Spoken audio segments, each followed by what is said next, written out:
Mhm. This elections, yes. There's candidates for nomination, yeah. Primary election, and then there's campaigning, and then a general election, yes. And then you have a new mayor. There's steps in a local election, yes. As I understand it, we're changing some sort of voting requirements or something. Yeah. The United States Supreme Court. Yeah. How are they? See, it steps in a presidential election, right? Selection of state delegates, ooch, national party conventions, right? Party candidates, campaigning, the electoral college, and a new president and vice president. Oh, now the Electoral College, the people do not vote directly for president and vice president. Instead, they vote for electors. Yeah. Constitution says that each state is to choose a number of electors equal to the number of its representatives in Congress, plus its two senators. Now, the authors of the Constitution believe that the two chief officials should be chosen by a small group of leaders capable of picking the best qualified person. Yeah. Now, it was a nice plan, but it did not work. At the start, everyone agreed that George Washington was the man for the presidency. All the electors voted for him in two elections. After that, difficulties began to appear. Originally, yeah, in a number of states, the electors were chosen by state legislatures. Now the voters choose the electors from a party slate, or list. Now, in some states, the names of electors do not even appear on the ballots.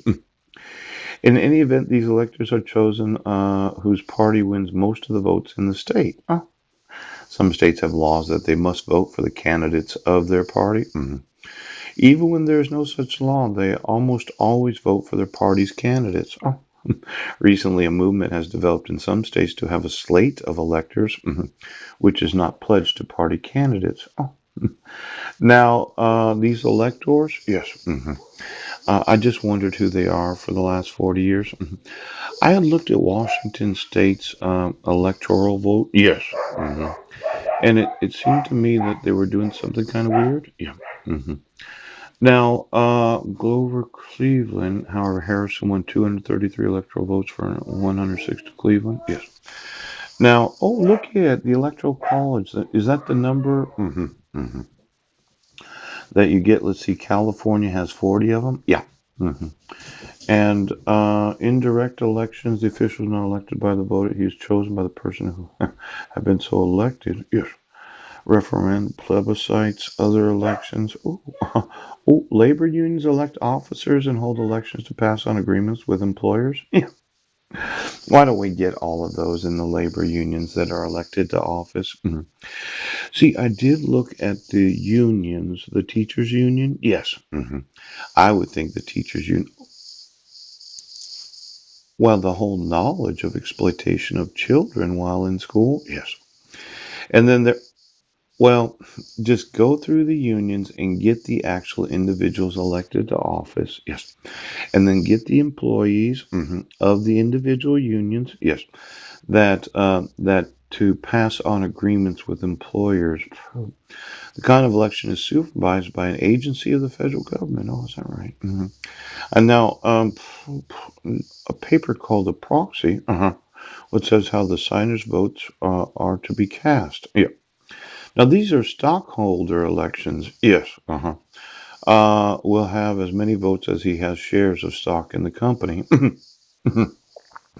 Some big companies have thousands of stockholders who live throughout the world. Oh.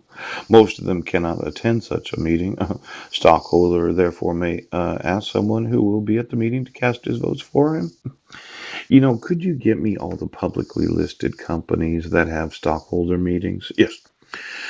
Where your percentage of ownership of the actual stock allows for you to proxy vote.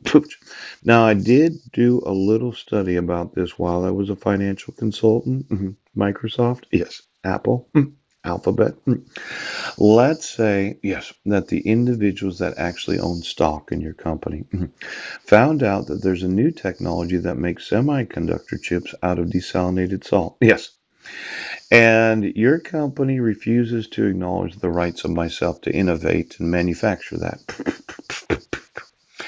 Now, I would say as corporations, you have some liability for obstructing the innovating of new technologies that would be in direct competition, yes, to the products that you have been selling to the rest of the world. Now, these individuals known as stockholders, yeah, give me the percentage of the actual voting authority that they have as stockholders of General Electric, yes, of Microsoft, yeah, IBM, ooh, maybe Alphabet, oh, Apple Computer Company. In fact, we were looking at the various silicon semiconductors. You know, as a voter in the corporate decision making of technology companies, yes, obstructing my right to desalinate water because of the incentives of governments, yes, where I get the salt, obviously they wanted the electricity, yeah, and I decided I'd give them the water, yeah, because they were concerned about green electricity production, yeah. Now I mentioned Taiwan. I was just thinking of Egypt. Yes, could you get me the government?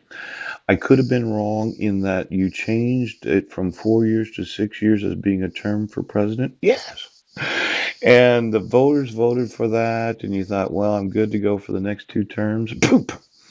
You know, I would think Egypt, yes, would be in need of electricity, yes. And if that nation was to give me an incentive because of the 100% markup, yeah, they might get some water out of the deal too. Now, let's say that governments, that incentive, oh, ooh, ooh, for every corporation that refuses to really acknowledge the competitors that they should be having. Yes, yes, yes. I think I can sue you as corporations for not informing the stockholders about the potential of competition. Yes, for your operating systems. Yes. Now there's Dell Computer. Yes. There's HP. Oh, Fiorni. Oh. And then there's Gateway that for somehow didn't make it, but I've always owned gateways, and I asked Hu Jintao. Yes, since he's the innovator of the operating system, could you consider buying Gateway as a hardware manufacturer for the gender specific computing that I think that governments will want to purchase? Now, I wanted them as to be able to manufacture the actual hardware. Yes, you did. And then there's the cell phones. Yes. Could you get the iPhone, Apple computer? Poop. I know it looks sleek, okay? But I wanted gender specific computing. Yes. Gender specific cell phones. Yes, you did. A rugged cell phone for a man. Looks like a lipstick case for a woman. Now, let's say I had the availability of a desalinated salt chip. Yes. That made batteries last longer, possibly multiple days. And that it did allow for the 5G to work a lot more efficiently. Why don't you go ahead and give me the stockholders of all my competitors? There could be some monopolization lawsuits. I mean, you know, half a trillion dollars, depending on the corporation, where I could sue you as corporate. Oh,